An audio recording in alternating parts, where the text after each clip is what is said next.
Hello mga mare ko, welcome sa aming mini vlog.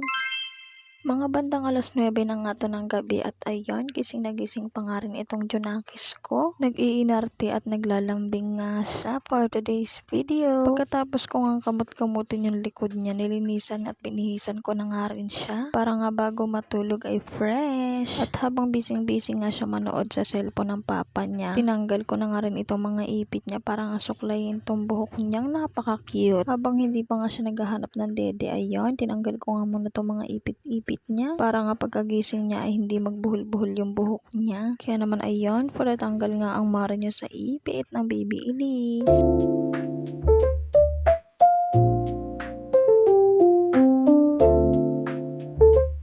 At ayan, natanggal ko na nga lahat ng ipit niya. Kaya naman ayan, susuklayin ko na nga lang tong buhok niya para nga mamaya ay matutulog na lang. Fast forward, kinabukasan nga ito at pagising nga niya ay bibili sana kami ng aalmusalin. Kaso pagtingin nga namin dun sa binibilhan namin, sarado. Kaya naman yung tinapay na nga lang yung kinain niya. At mga bandang tanghali ayan at nakaligo na nga siya. O diba, fresh na naman ang person. At tulad nga ng lagi kong sinasabi, may mabango at fresh nga akong anak at may nanay na haggard. Huy!